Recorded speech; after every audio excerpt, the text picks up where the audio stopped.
tout le long du pèlerinage du peuple d'Israël qui est sorti d'Égypte, que Dieu a délivré par la main de Moïse. Et Dieu voulait leur enseigner un peu comment ils pouvaient, eux, le servir. Apporter le culte, comme nous ce matin, nous sommes venus pour adorer, servir Dieu, rendre un culte qui soit agréable à Dieu. Cet tabernacle avait 3 parties. D'abord, le parvis, le lieu saint et le lieu très saint. Très saint. Et nous savons que à la mort de Jésus, il y a eu un phénomène qui s'est produit entre le lieu saint et le lieu très saint. Le voile qui séparait le lieu saint du lieu très saint a été déchiré, non pas de bas en haut, mais de haut en bas. Et ces voiles avaient une épaisseur de 6 cm. Donc la main humaine ne pouvait pas déchirer. Et je voudrais quand même vous faire une lecture dans Hébreux, chapitre 9, verset 11. Hébreux, chapitre 9, verset 11. Mais Christ est venu comme souverain sacrificateur des biens à venir. Il a traversé le tabernacle plus grand et plus parfait, qui n'est pas construit de main d'homme, c'est-à-dire qui n'est pas de cette création. Et il est entré une fois pour toutes dans le lieu très saint, non avec le sang des boucs et des veaux, ou même taureaux, mais avec son propre sang, ayant obtenu une rédemption éternelle. Car le sang des taureaux et des boucs et la cendre d'une vache répandue sur ceux qui sont souillés sanctifie et procure la pureté de la chair. Combien plus le sang de Christ, qui par un esprit éternel s'est offert lui-même sans tache à Dieu, purifiera-t-il vos consciences des œuvres mortes, afin que vous serviez le Dieu vivant. Amen. Donc tout cela est fait dans un objectif, c'est de servir le Dieu vivant. Amen. Et je reviens maintenant donc au tabernacle, et pour la première partie, le parvis. Le parvis était fermé par un voile qui mesurait 2,50 m de haut, composé de fin lin de couleur blanche, qui nous parle de pureté. Et le voile était soutenu par des colonnes aux chapiteaux d'argent, symbole donc de la rédemption, et reposait sur des socles d'airain. L'airain est le symbole de la justice de Dieu. L'entrée du parvis était 2 fois plus large que l'entrée du lieu très saint. Dieu veut que tous les hommes soient sauvés. La porte du salut est grandement ouverte. Voilà. Elle est grandement ouverte. Et le rideau de fin lin, donc, qui était à l'entrée du parvis, était brodé à l'intérieur de fils bleus, de fils de pourpre et des cramoisis. On en reparlera à la fin du message. Alors, quand on entre dans le parvis, qu'est-ce qu'on y trouve? La cuve d'airain, la cuve d'eau.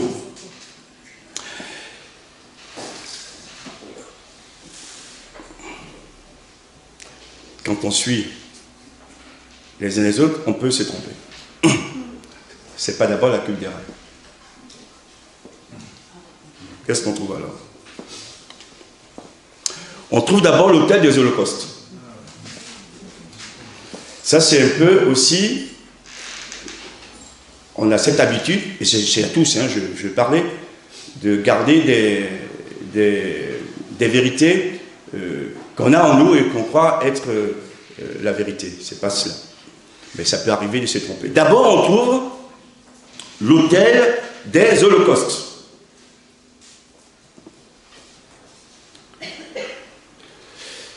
Et cet autel des holocaustes est de forme carrée.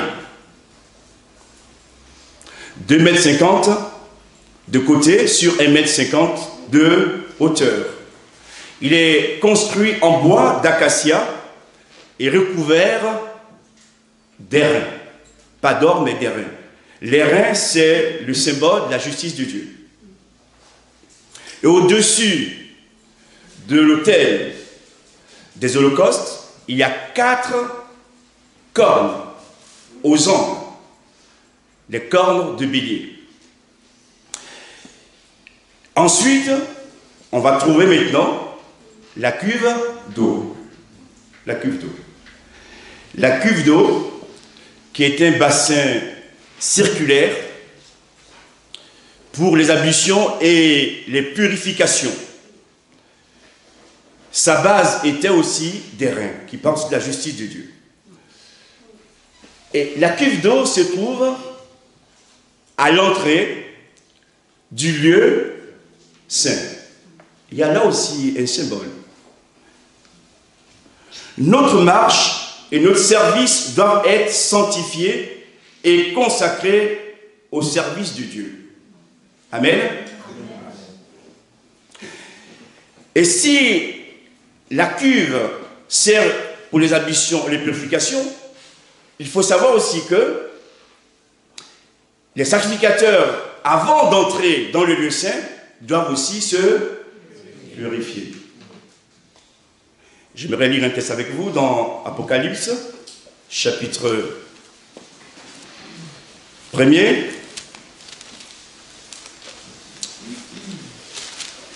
Le verset 5 et 6.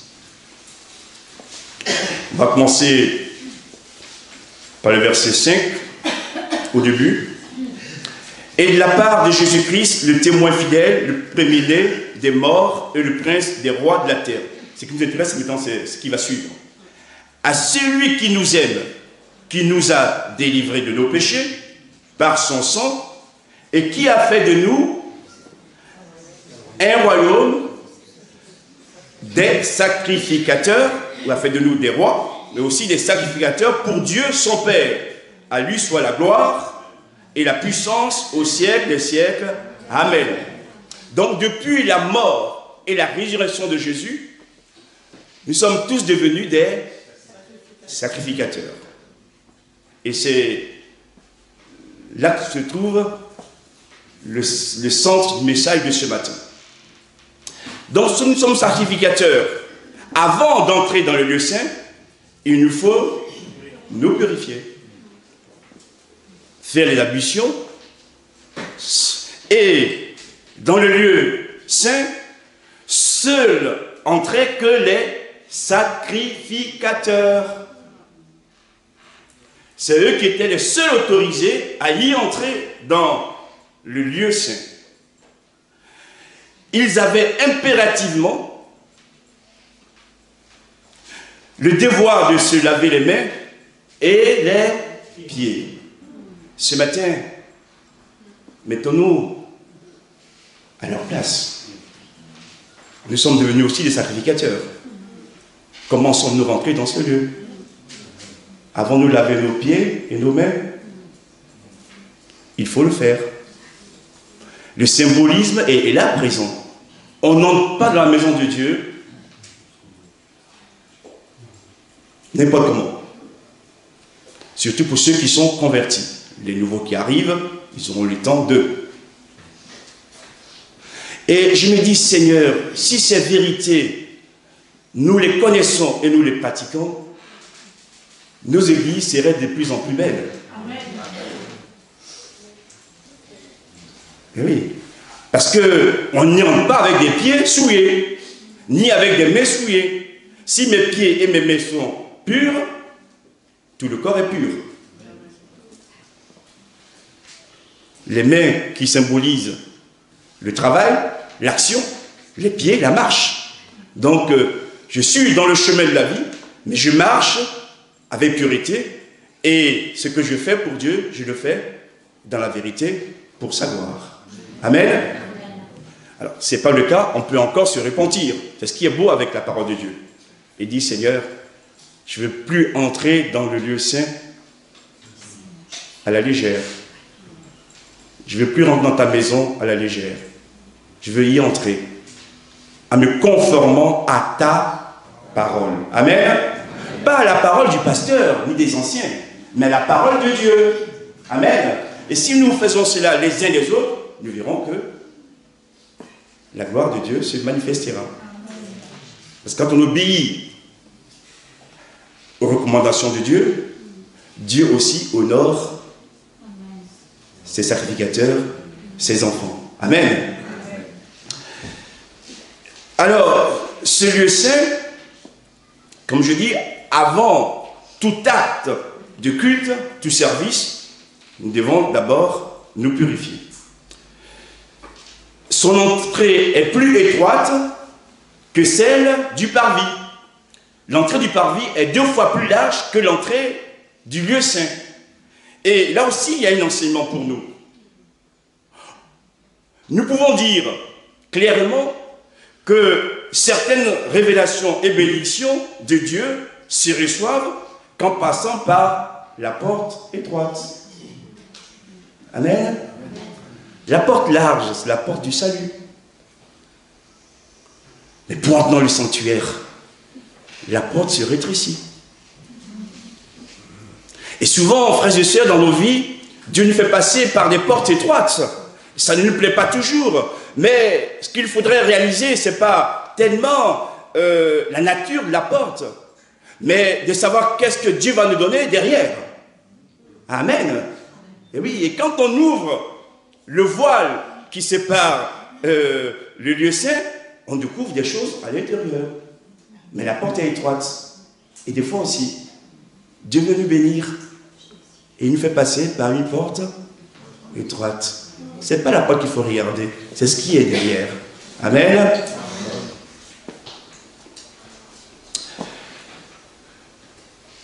Exode chapitre 3, verset 5. Dieu dira à Moïse, n'approche pas d'ici, ôte tes sandales de tes pieds, car le lieu où tu te trouves est une terre sainte. Voilà. Dieu est en train d'enseigner à Moïse. On ne peut pas entrer dans sa présence n'importe comment. Et pourtant Moïse est le serviteur de Dieu, le libérateur d'Israël, celui que Dieu va choisir pour accomplir son plan. Et Dieu lui dit, tu ne veux pas entrer dans ma présence avec des sandales souillées. Tout est symbole aussi. Donc, il faut que tu les ôtes. Et ce matin aussi, Dieu voudrait que nous ôtions nos sandales avant d'entrer dans sa présence. Amen. Vous avez compris que les sandales sont une image. Ce sont les sandales de la jalousie. Ce sont les sandales de l'orgueil.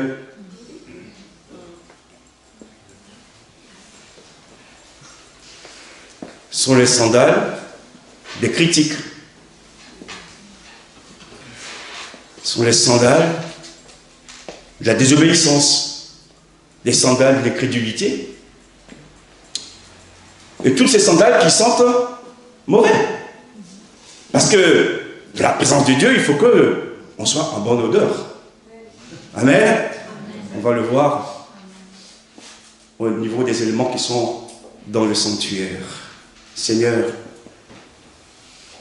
pardonne-nous nos sandales qui t'ont offensé. Ce matin, que par le sang de Jésus, comme le fait la Bible dans la Bible de la Sainte Seine, que nous avons lu également aussi, que ton sang nous purifie, que ton sang nous lave, pour que ce lieu soit pour ta gloire. Amen.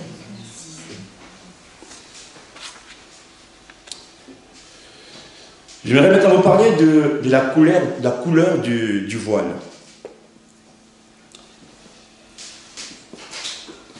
Du lieu très saint. Du lieu saint, pardon. Lieu saint. Qui a la même couleur que le lieu très saint aussi. Mais je parle pour le moment de la couleur du voile du lieu saint.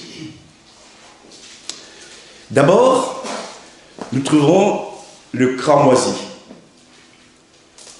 qui est une couleur rouge. Donc, il nous parle du sang de Jésus, puisque le sang des boucs et des taureaux qu'on a lu. Jésus est donc l'agneau de Dieu qui ôte le péché du monde. C'est lui qui s'est offert à la croix pour nous. C'est cramoisi, donc c'est le sacrifice sanglant. Voyez-vous, frères et sœurs,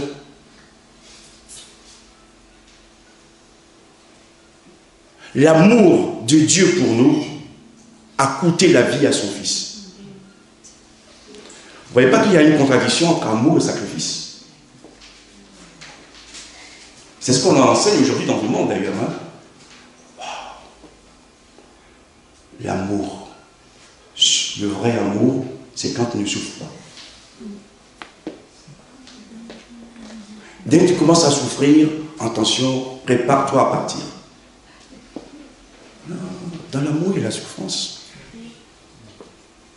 Est-ce que les parents qui corrigent leurs enfants ne les aiment pas? Mais les parents qui laissent à leurs enfants de faire n'importe quoi sans rien dire, qu'est-ce qu'ils deviennent après? Si tu l'aimes, pense à son avenir. Voilà. Donc Dieu voulait nous montrer que le péché est grave. Même s'il aime le monde, les hommes, mais il ne faut pas jouer avec. Ça peut nous mener à la mort. D'ailleurs, la Bible dit que le don gratuit de Dieu, c'est la vie éternelle, mais le salaire du péché, c'est la mort. Oui, le péché a un salaire. Et heureusement que Christ est venu mourir pour briser cette malédiction et nous donner la vie. Comme dit Paul dans l'Épître de Romains, au chapitre 8, verset 1er, il n'y a donc maintenant aucune condamnation pour ceux qui sont en Jésus-Christ. Amen. Nous sommes en Jésus. Désormais, quand Dieu nous regarde, il n'y a plus la colère, puisque nous sommes revêtus du sang de Jésus. Que son nom soit béni. Deuxième couleur, il y a le bleu. Le bleu, c'est la couleur du ciel, qui veut nous dire que cette entrée a un caractère divin. Jésus est aussi le Fils de Dieu. Amen. Un caractère divin. Donc on entre, même si c'est fait de murs, de matériaux que les hommes ont utilisés, Dieu est là. Amen. Dieu est là. Dieu est là. Quand nous entrons dans l'église, rappelons-nous que nous sommes en présence de Dieu. Amen. Et que les églises de Dieu ont plus d'importance que tous les palais de ce monde. Que la Maison Blanche, que l'Élysée. Parce que dans ces maisons réside Dieu. Amen. Ne banalisons pas les choses, frères et sœurs. Et des fois, je suis surpris. J'ai des très bonnes relations avec les catholiques de la ville.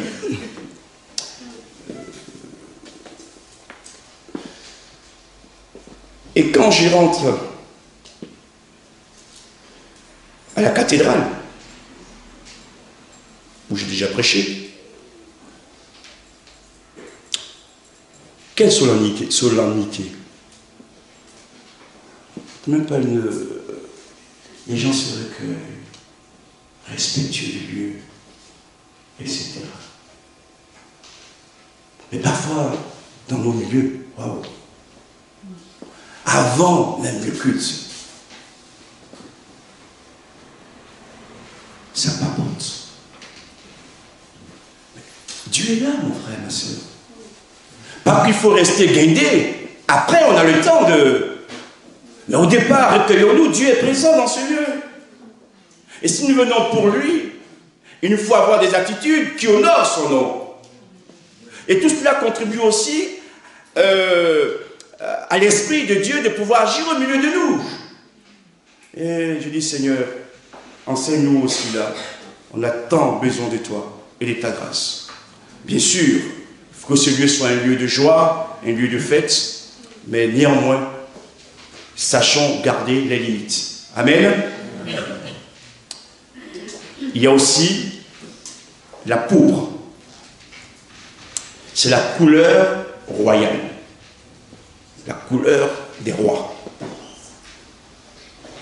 C'est beau rouge, écarlate. Mais nous savons aussi que Jésus est roi. Amen. Et même il est le roi des rois. Et enfin, nous trouvons le blanc. Tout ça, c'est à l'entrée du lieu saint. Le blanc nous parle de la pureté.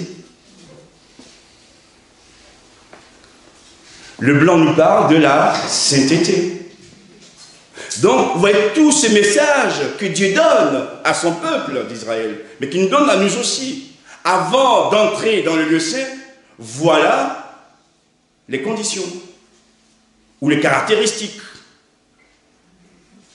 Même si je vous ai sauvé d'Égypte, dans ma maison, on ne fait pas n'importe quoi. On n'y entre pas n'importe comment non plus. Il y a des actes à poser et à considérer parce que je suis là.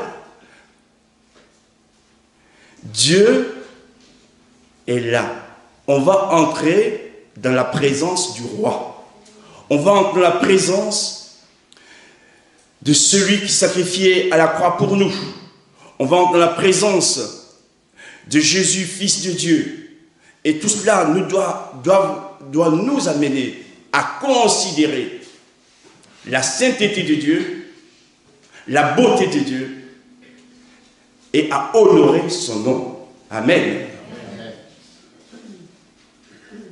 Dans la prière de notre Père, il est dit, notre Père qui es aux cieux, que ton nom soit sanctifié, que ton règne vienne. Mais pour cela, il faut que nous préparions les choses, pour que Dieu puisse agir de telle manière que nous entrions dans la vérité, et que son nom soit loué et béni. Seigneur, si je veux que ton règne vienne, je dois sanctifier ton nom. Amen. Amen. Maintenant, je vous amène à entrer dans le lieu saint. Et quand on est dans le lieu saint, on y trouve à gauche la lampe à 7 branches. Je préfère le mot lampe que chandelier. La lampe à 7 branches. Et cette lampe a 7 branches qui va éclairer le sanctuaire. Il n'y a pas d'autre lumière. Déjà, ça nous parle. Cette lampe représente le Saint-Esprit. C'est la lumière de Dieu. Jésus aussi la lumière. Hein? Donc, ce qui doit illuminer et éclairer nos vies, c'est le Saint-Esprit. Ce qui doit éclairer, illuminer l'Église, c'est le Saint-Esprit. Et plus je suis rempli de l'Esprit de Dieu, et plus je sens communier avec Dieu, et plus je sens communier avec mes frères et mes sœurs. La lumière que je dégage, ce n'est pas la lumière qui vient de moi, c'est la lumière qui vient de Dieu. Donc, des lumières que nous pouvons dégager qui sont humaines, sont des lumières artificielles. Et dans ce monde, il y a beaucoup de lumières artificielles, superficielles. Ne laissons pas ces lumières nous tromper, car la vraie lumière vient de Dieu. La lumière qui éclaire le monde vient de Dieu. La lumière qui sauve le monde vient de Dieu. Et si nous sommes en lui, sa lumière nous éclairera pour que nous éclairions aussi le monde. Vous avez vu que le lieu est un lieu de lumière. Sans cette lumière, il y a une totale obscurité. Le monde est dans les ténèbres. Si nous avons, nous, reçu la lumière de Jésus, nous devons éclairer le monde. Si nos lumières sont ténèbres, il y a un problème. Seigneur, éclaire-nous aussi. Pour que, comme cette lampe, nos lumières éclairent le monde. Amen. Cette lampe était d'or pur. Il n'y avait aucun mélange. Elle était unique. Le métal était le même, depuis le socle jusqu'au sommet. Le même métal. L'or. L'or pur.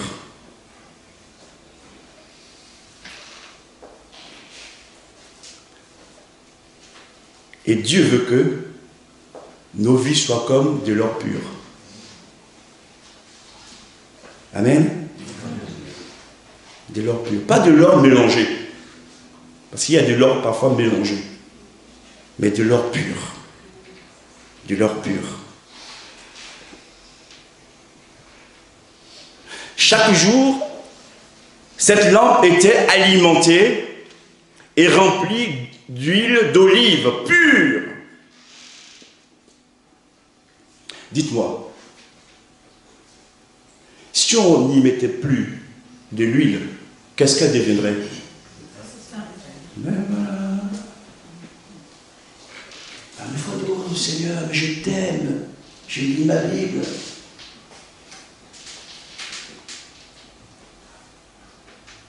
Est-ce que tu renouvelles l'huile qui est en toi? Tout est là. Si tu ne renouvelles pas l'huile qui est en toi, ta lampe va s'éteindre. Ce n'est pas la faute à Dieu, c'est nous alors. Et cette huile est alimentée, je vous l'ai dit, pas toutes les semaines ou tous les mois, mais tous les jours. Amen. Tous les jours, il faut que nous alimentions notre lampe avec l'huile de Dieu qui est le Saint-Esprit, de l'huile pure. Et afin que nous gardions cette lumière en nous, mais aussi pour éclairer le monde, éclairer aussi l'Église. Si ta lumière n'éclaire plus, comment tu pourrais aider tes frères et tes sœurs? Eh oui. Eh oui. Quand ta lumière éclaire, déjà tu vois toi-même comment tu es pour pouvoir éclairer les autres. Eh oui. Et l'aveugle va conduire des aveugles. Voilà, que Dieu nous aide à comprendre aussi ces vérités bibliques. En face, quand on entre dans le lieu saint, devant l'entrée du lieu très saint, il y a l'autel des parfums. Premièrement, on a parlé de la lampe à cette branche. Maintenant, on parle de l'autel des parfums. Où le sacrificateur, donc, offrait des parfums à Dieu. Les parfums, c'est quoi? Les parfums, ce sont nos prières. Ce sont nos prières d'abord. Et écoutez bien. Dieu veut que nos prières aient une bonne odeur. Quand elles montent vers lui. Quand elles n'ont pas la bonne odeur, elles ne montent même pas du tout.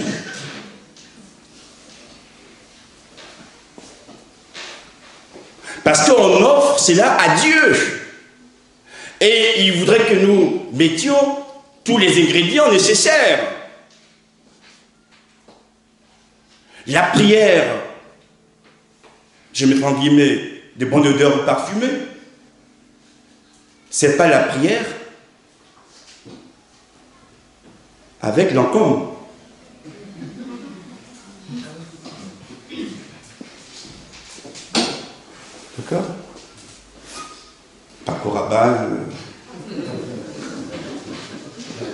Vous avez compris? Chanel. C'est pas ça. C'est l'odeur de Dieu. C'est l'Esprit qui donne cette odeur. Ça veut dire que, quel que soit votre habillement, votre richesse ou pas richesse, vous soyez un homme ou une femme, un enfant, riche ou pauvre, si votre odeur, votre prière a l'odeur de Dieu, elle monte. Amen. Gloire à Dieu. Seigneur, aide-nous à comprendre ces réalités bibliques pour que nos vies honorent ton nom. Et frères et sœurs, quand la prière est agréable à Dieu, à qui ça fait du bien aussi? À nous. Parce que nos prières sont alors exaucées. Amen. Le parfum parle également de nos louanges. Comme ce matin, nous sommes venus louer Dieu. Et Dieu recueille nos louanges comme des parfums dans son vase. D'accord? Que nos louanges soient comme des parfums qui montent vers le Dieu créateur, le Dieu vivant et vrai. Et quand je viens dans cette maison, Seigneur, que ma louange soit un parfum de bonne odeur pour toi. Amen. Mais il y a aussi l'adoration, ce parfum. Comment j'adore Dieu. Et enfin, il y a aussi les témoignages de nos vies. Quel parfum nous dégageons? Quel parfum je dégage? La question est posée. Dans l'église, en dehors de l'église. Et surtout, vis-à-vis des inconvertis. Parce qu'eux, ils sont à la mort. Et doivent venir au salut. Si nos odeurs ne sont pas bonnes, nous les enfermons dans la mort éternelle. C'est grave. Seigneur, ce matin, parle à nos cœurs. Parle pour que nous comprenions ce pourquoi nous sommes dans ce monde. Et que nos vies soient un témoignage de bonne odeur pour toi. Pour nos frères et sœurs, mais aussi pour le monde. Gloire à Dieu. Et le bon parfum attire, vous savez, la bonne odeur.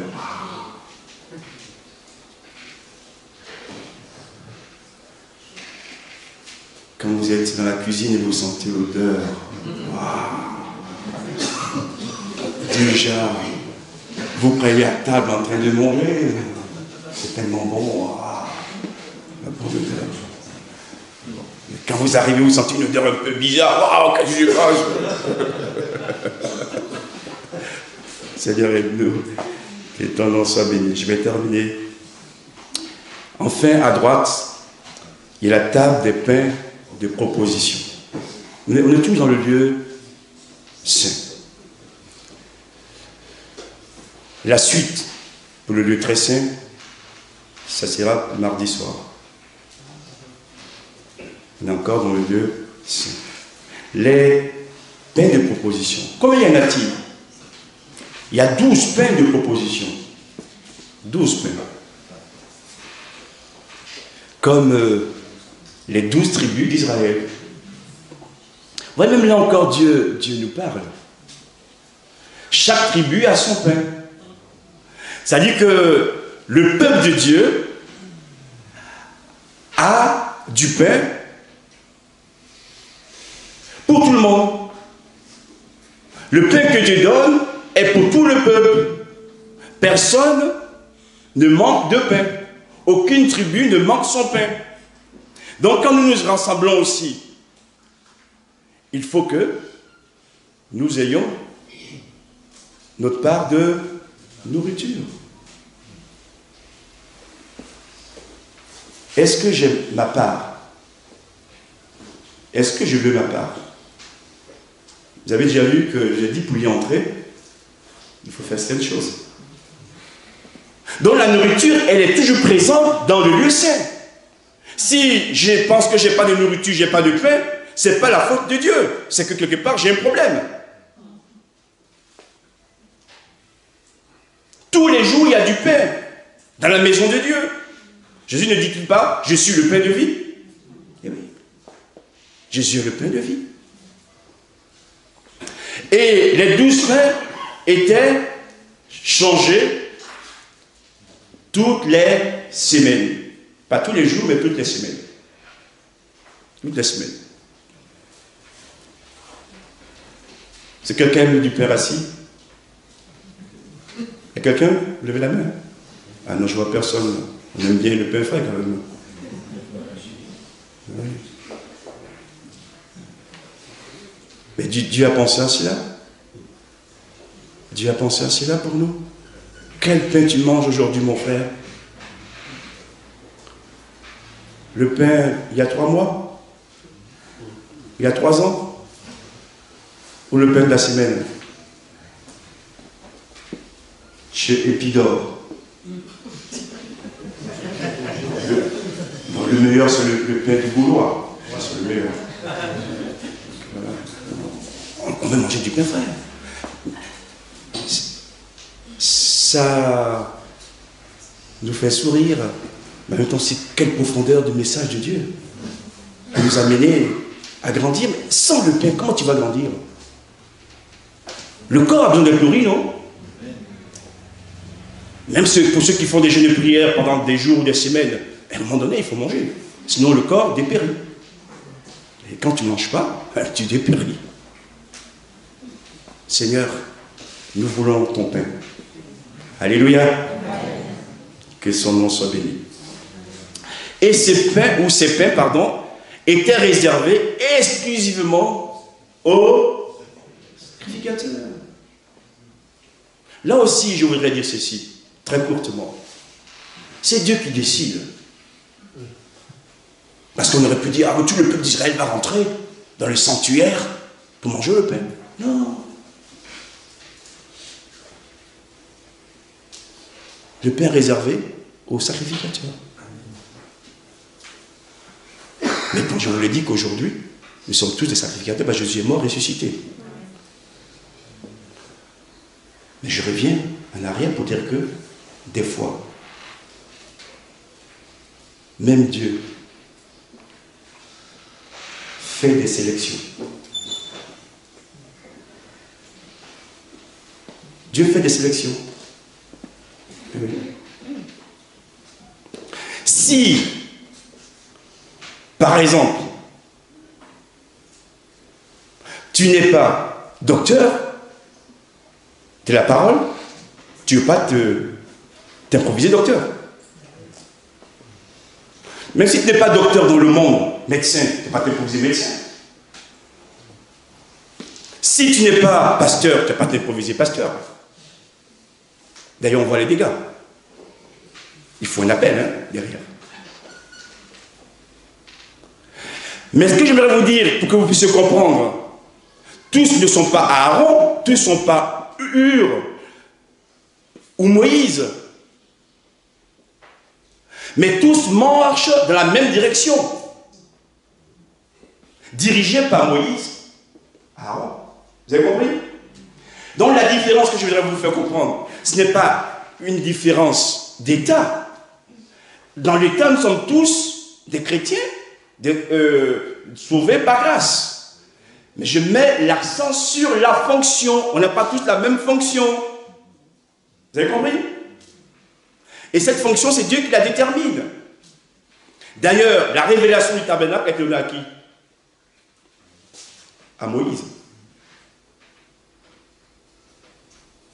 Pour dire que Dieu aussi, pour permettre qu'il y ait de l'ordre au sein de son peuple, fait des choix. Dites-moi, pourquoi Dieu a préféré Jacob et haï Ésaü?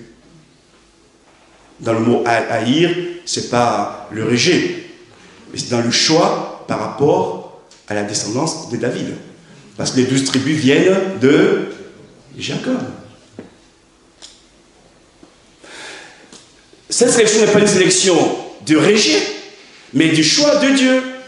Ce que je veux vous dire. Et si on comprend ces choses, D'ailleurs, même les 12 tribus d'Israël, quand ils étaient dans le désert et qu'elles marchaient, les 12 tribus, elles marchaient en désordre? En ordre. Parce que Dieu est un Dieu d'ordre et de paix. Amen. Je ferme la parenthèse. 12 pères, 12 tribus, 12 apôtres.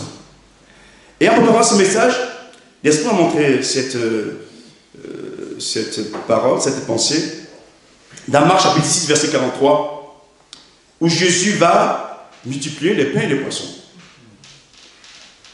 Combien il en reste après?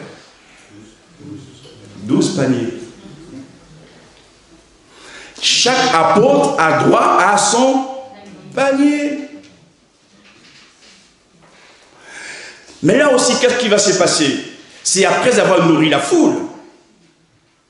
En nourrissant la foule avec nos pains et nos poissons, là où nous pensons ou croyons que nous allons manquer, Dieu va faire les miracles pour nous, pour que nous ne repartons pas les mains vides, mais avec des paniers pleins. Amen. C'est extraordinaire. Vous savez, il y a des gens qui vivent leur vie chrétienne qu'avec leur poisson et leur pain.